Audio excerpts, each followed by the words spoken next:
cluster of players waiting to come in on him. Vialli! It's 4-2 Chelsea. Mark Wright and Liverpool look absolutely bewildered. Where did he come from? Vialli, the man who came back today after being left out of the side, comes in on this free kick. Not good marking, but emphatic.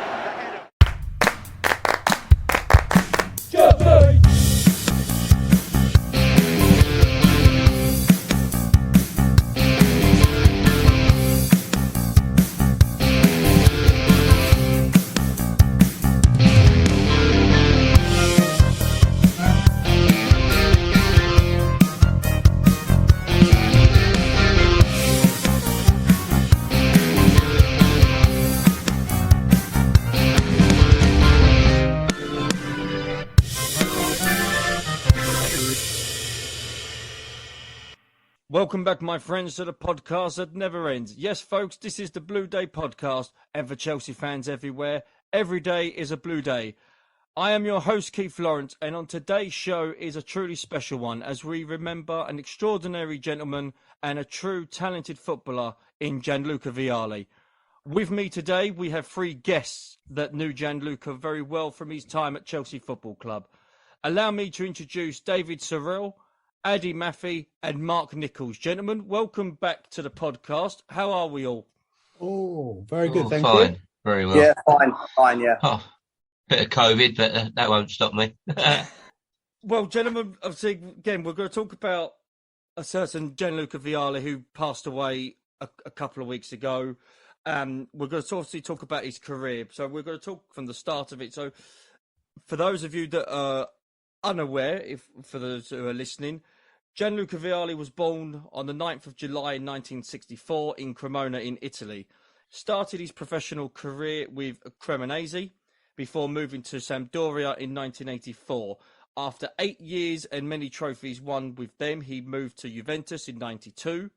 He won another league title along with the European Cup in 96 before heading to Chelsea on a free transfer in the summer of 96. Gentlemen, as we sort of begin talking about Gianluca, just sort of, if you can remember, when did you individuals sort of remember meeting Gianluca for the first time, and how was that for you?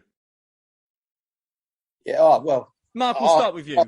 I'll go first because I was a roommate of him for just over a season, maybe a season and a half, and to be around that person, absolute gentleman, was unbelievable experience for myself at being 18, 19 years of age. First being told by obviously Ruud Gullit that I'm rooming with him was just sort of like a shock to myself. We had room partners back then, and sort of like just laying on the bed and he's laying on the one next to it. It's sort of like I was in awe, really. You know, wow, just a gentleman, you know, and that's without going into the footballing side of him. Because, Ade, you joined Chelsea, I believe it was around the same time. It was around the summer of 96. I joined Chelsea the summer of 96. He was on the playing staff.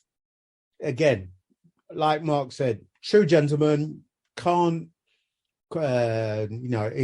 he was really unusual, and it was unusual Italian. He was so English. He liked roast dinners. He was the only guy who he'd have a driver. The driver drove him into training every day. He'd be in the back reading the newspaper. He spoke better English than most of us, actually, to be fair. It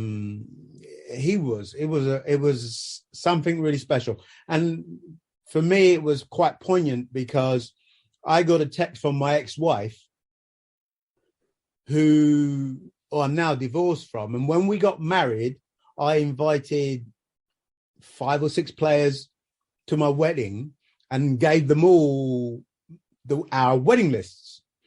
And Gianluca, he must have bought a whole cutlery set. He spent so much money, and he had a special place. He spent a lot of money when we got married. He had a special place for all of us, and obviously it was very sad hearing the news a couple of weeks ago. Yeah, he was a classy individual. That is a word that doesn't get thrown about too much to individuals, but classy. He was just a top man. And David, you remember you've sort of mentioned to me in the past about your sort of first time that you met Gianluca. You've got a very good picture with yourself and Gianluca at Harlington. What was your sort of memories of meeting him? Because again, you've been at the Harlington since the 80s, and then you've got this caliber of player that's come in. I mean, that must have been overruling for you. It was magnificent. As Ade's been through divorce, I was going through the divorce at the same time, mate. Mm-hmm. So uncanny. But the man, I was there the first day, he turned up at training and he had time. There was just one or two of us at Harlington. Mark was there with the boys and coming out, and they all knew me at Harlington. And I'd walk on the pitch, not like Cobham now, you can't even get in the place. But Harlington, he'd come over, Mark Hughes, Hullett, they'd all come over, get photos with him. First day of training, historic. The man was a gentleman, absolute gentleman, and he signed all the autographs, what you want, and such a lovely guy. I was absolutely devastated when he passed away, you know what I mean? We all did, I think. We all felt that. So, yeah, brought a tear to my eye, well, many tears, and I was at work that day, and I just bawled at him in the van I was working in, you know what I mean? So, yeah, devastating news, yeah. Mark, one thing I wanted to sort of ask you in regards to Gianluca, when you was a youngster coming through the ranks, what was he like with you and the others in terms of, would he sort of just openly give you guys advice on how to improve? Was he quite sort of open and free when, if you had any advice that you wanted to sort of gain from somebody like Gianluca or even Mark Hughes? Was he quite welcoming on that front? Yeah, he had time for everybody. You know, when you get images in your head of people being like a big time Charlie, as they called it, nowhere near it. Had time for all the youngsters, even the younger ones that were in the youth team at the time. If you'd have the pleasure of just saying morning to him, yeah, how are you? It was always a pleasure, you know. He embraced us, and he was new to our country, so it was a massive learning curve for me as well, because some of the things that I took out of when we were obviously rooming together before games, we'd have conversations about football and I'd ask him questions about his career, and he would always be willing to give you an answer and he'd always be willing to give you advice. So, yeah, it was good for the year I was rooming with him, or just over a year. And then I think Jody went in straight after and he was rooming with him for a year. So, obviously, he must have learned some stuff as well, because look what Jody's done. So, yeah, every bit of advice that you could take from him would only benefit you. I always remember him, Mark. You know, you were a young kid at Chelsea, and he would stop during training and he'd give you advice, you know what I mean, and give you what angles to shoot at and where from and whatever. And, you know, I'd played Sunday league football. I wasn't in your league, but, you know what I mean, I'd love to watch Chelsea up there all the time. Watched you, John Terry, come through the youths and Jody Morris and all that. But him as a player, you didn't see that often. Hullett would do it. A few of the others would do it. Kerry would do it. Speedo would do it. But Gianluca, he was brilliant at stopping the game during training, and he'd show you so many times and what angles to hit the ball and where to hit it. He was brilliant. He was so good. And you knew he had management skill in him. Yeah, 100%. Just a class act all round in my eyes. Ade, compared to the other players that you were working with, how fit was Gianluca? I'm assuming based on with him being spent many years in Italy, with it being a different regime to it in the Premier League. What was he like to work with?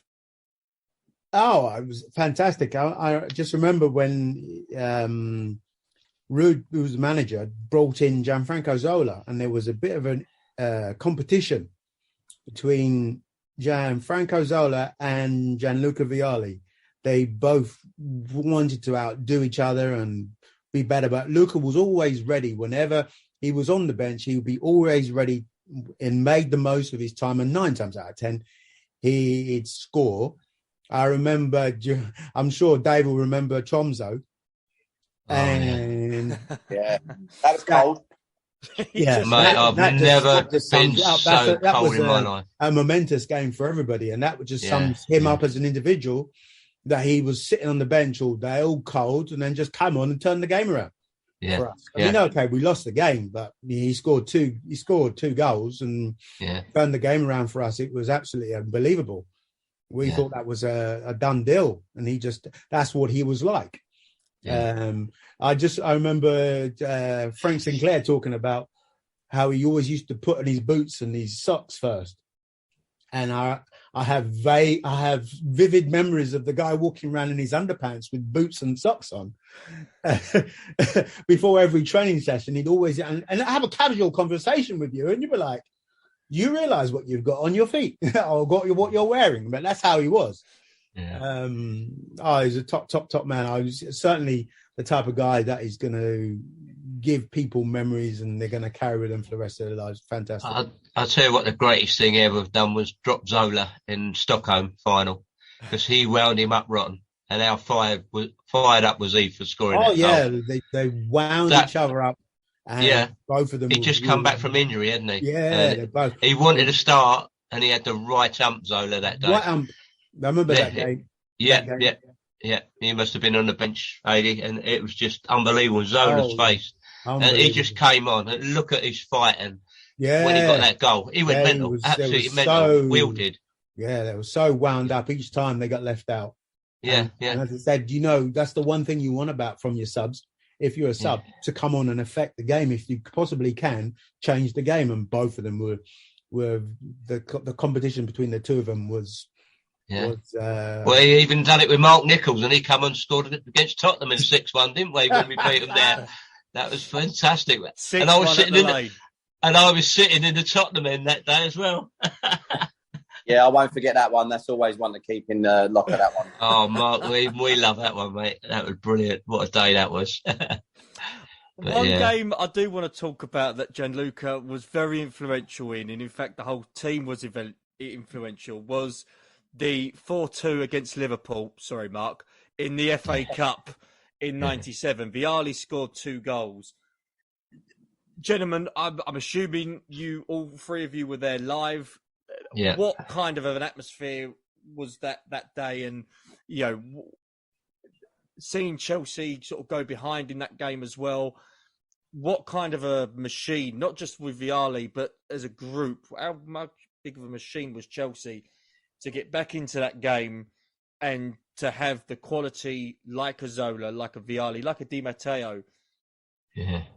The tide was turning a little bit with Chelsea, wasn't it? It weren't just a case of Chelsea going to finish mid-table. There was something special happening at Chelsea. Yeah, big time. Yeah, it was obviously bringing in Robbie, Zola, obviously Vialli as well. It changed the whole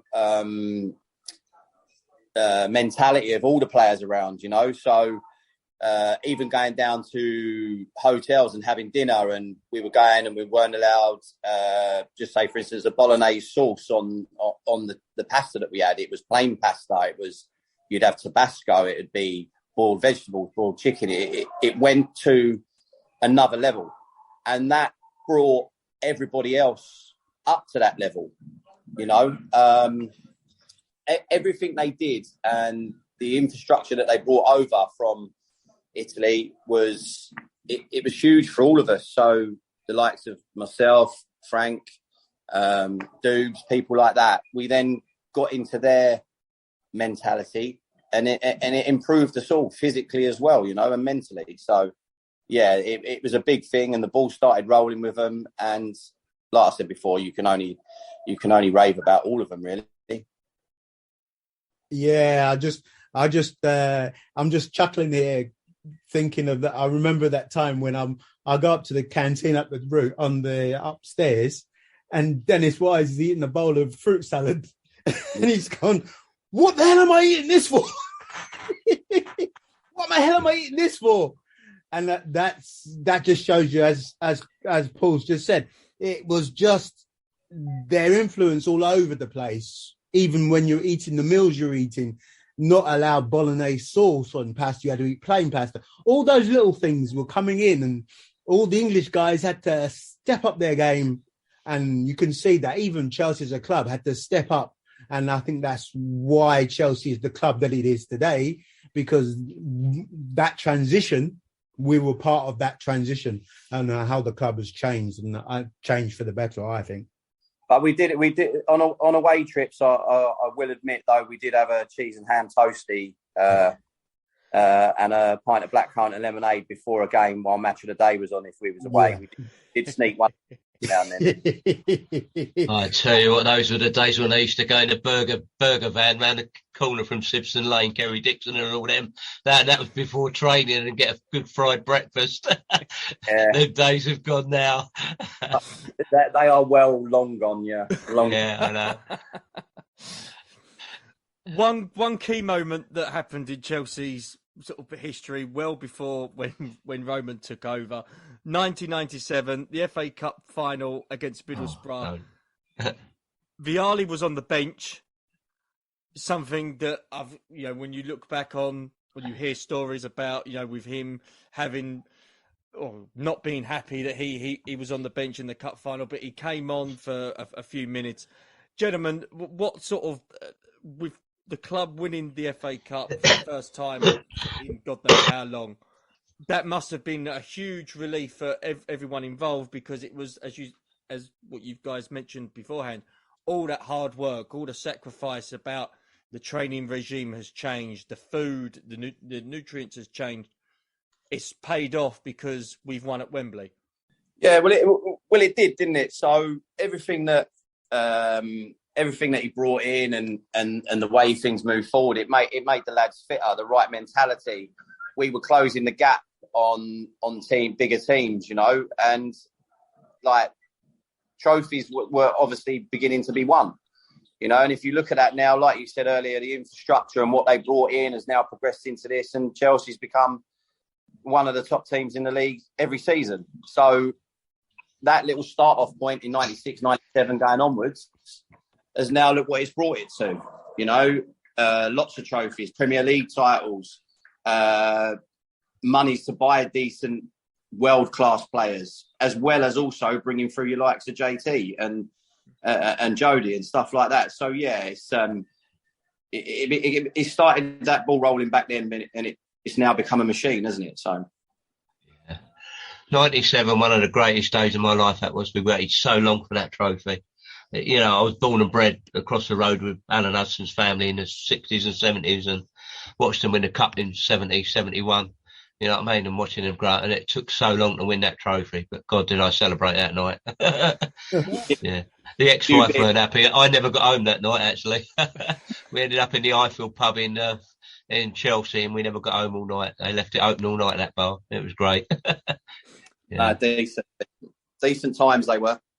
They were brilliant, lads. Brilliant. Absolutely. And I can't thank you enough for the great times we had, you know what I mean? Brilliant. Absolutely. And, you two guys and Ade were gentlemen at Chelsea, both of you at Ireland, and they were great days there.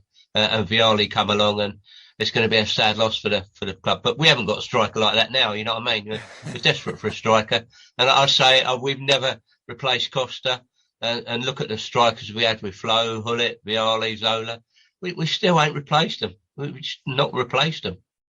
No, but we've now signed 19 wingers. So, but Mark, you know, even you do good in that team up front for us. You know what I mean? We just need someone to put the ball in the net. Havertz's not a number 9. No, he's a number 10. But to be fair, there's not many number 9s around. Well, there's not. Lukaku. They're few and far between. And 9 times out of 10, the good ones have been snapped up by other people anyway. I mean, look at Haaland, all the money in the world. But even a Mitrovic. He went to Man City. Why? Yeah. They couldn't pay him any more money than we could pay him. But he chose to go to Man City. His agent told him, this is where you need to go. Yeah, because his dad played there, that's why. If you think about it, Haaland, number 9, then the rest of Europe, no. Is there another Costa? No. I can't think of one. Can you think of one? I can't think of one. Today's football's moved on, but you still need someone to stick the ball in the back of the net. Of course you do. Of course you do. This false 9 business, I'm not keen on at all. No, me too. The money maker, as they say, is sticking it in the back of the net, and if you've got to go out and spend 150 million on someone, then so be it. But if he gets you 30 goals a season, i.e. your Alan Shearers and your Gary Linekers and then that's what you got to pay. You go and do it. Yeah. Well, just look at the Liverpool game just now. Again, we're still desperate for a striker. It's just so poor. It's just nothing to put the ball in the net. So I don't know. I think both teams are desperate for a striker. Well, they are. Yeah, I know. Look at the front three of Liverpool. It's just crazy, isn't it? It's crazy. Yeah, not much different. It's not the old football we used to. You know what I mean? So you always had that target, man. Always. Oh yeah, of course. You can see that both teams are struggling to hold the ball up. Yeah, and then the way they play from the back, Mark, we didn't do it now. We got that ball down the wings. We had players there all the time. Like even Robin, we had a Robin there.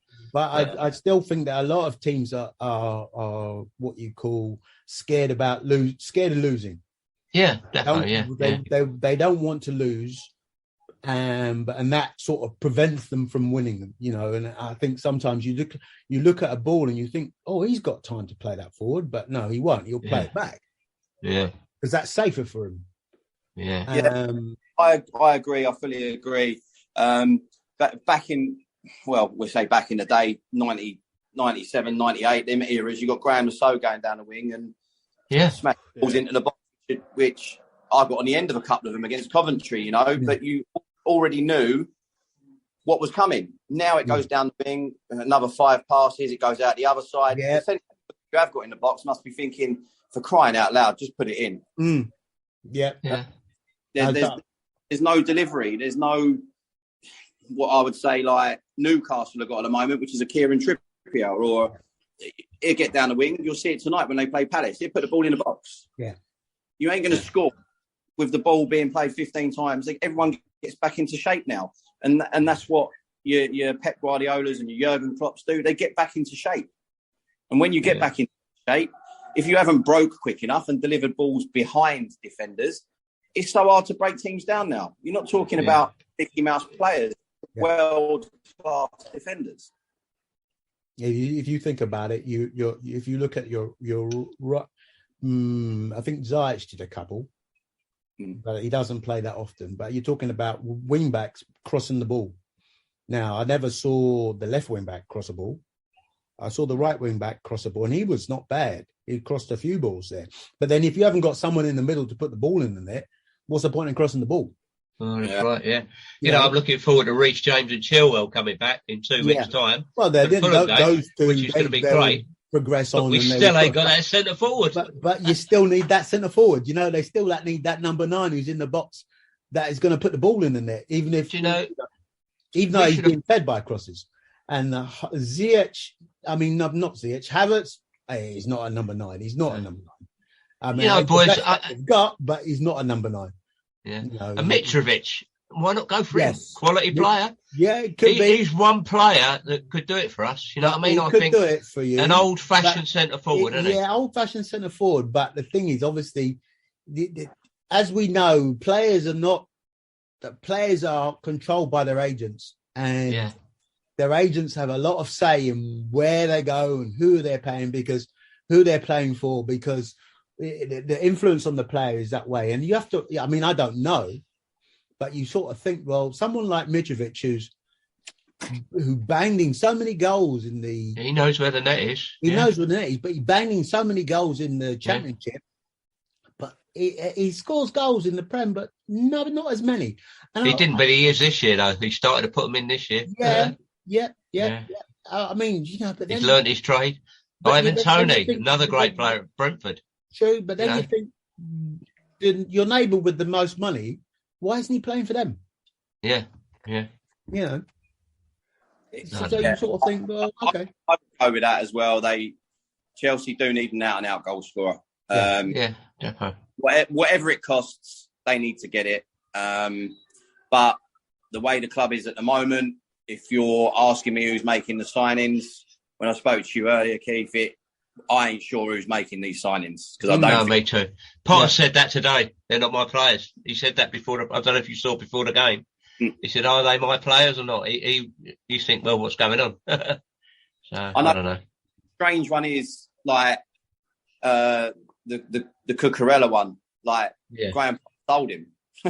Yeah. So the Well, chances that guy can't even tackle. of him playing Yeah. is just a massive, in my eyes.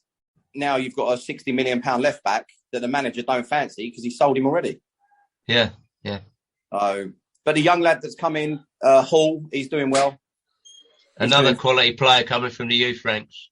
You know what I mean? Yeah, it is, and it shows the academy is working well. And like I say, I was there last week with Neil Bath as well. So he's the overall director of everything, I believe, at the academy at the moment, and they're still churning them out. It's just Chelsea are in a place at the moment where they can do what they want money wise. So again, it was like back in the day when we got that chance to go and play. They now don't have that chance. They got a million players out on loan. So yeah. I don't know.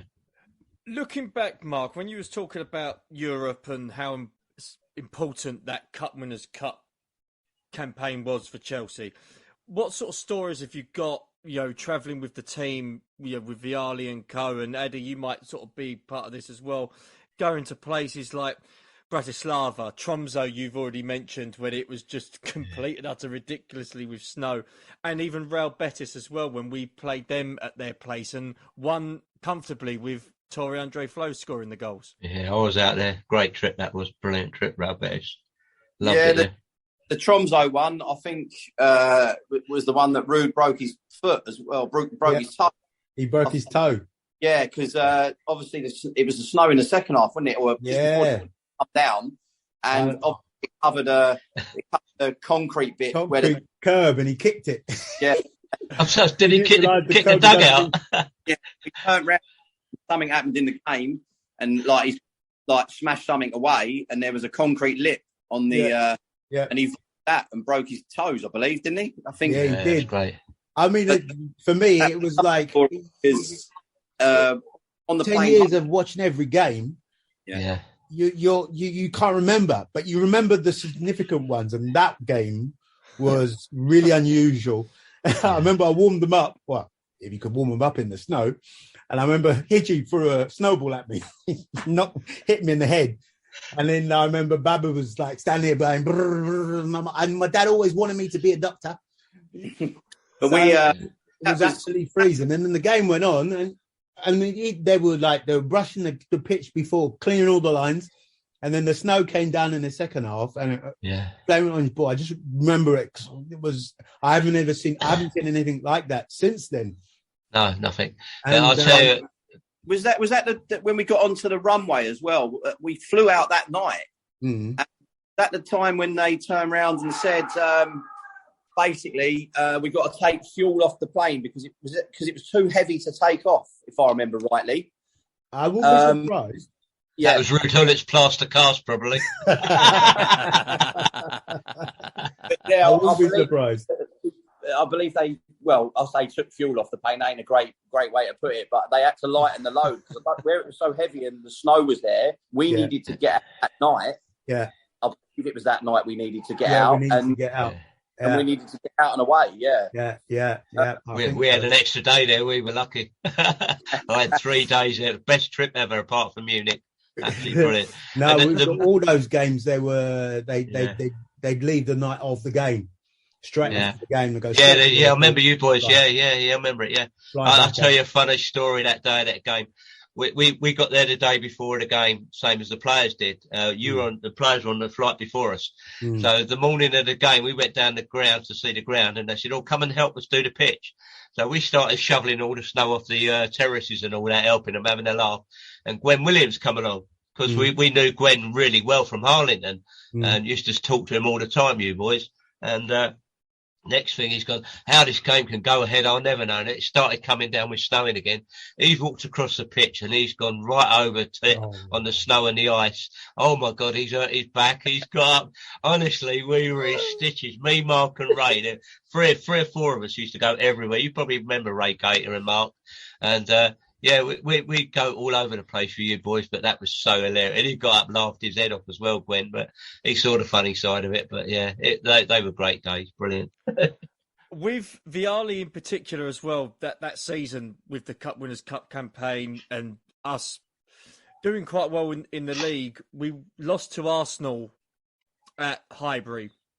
And then all of a sudden, Ruud Gullit is sacked. It's announced that Ruud Gullit was sacked at Chelsea, and Vialli quickly became the next player coach. Obviously, stories since then have come out, whether or not it's true or not. People still have different views of it today. But Vialli was sort of brought in. He became the player coach on the 12th of February, 98. Gentlemen, sort of just one at a time, did you sort of think that Vialli was going to be good enough as a player manager when you first heard the news? And was you shocked that he actually wanted to step up and take that role? Ade, we'll start with you if you wanted. I remember this time very well. The end of season trip was Martinique. And we went to Martinique, and we heard that Rudy got sacked, and I thought, that's me, that's my time here done. And I remember we went to Martinique, and I thought, oh, then obviously Vialli gets appointed as player manager, and I was like, oh, crikey, he's gonna go Italian and bring an Italian guy in, and I'm gone. And he's called me in for a meeting, and he's basically said to me, I'm going to bring a guy from Italy to do the fitness. Can you help him? Because you're a good man, and can you help him? I said, yeah, sure. So he brought in Antonio Pintus, and he came in and changed the whole way the training and how things were. And it, again, brought it on another step. And I was just helping him and learning and looking and seeing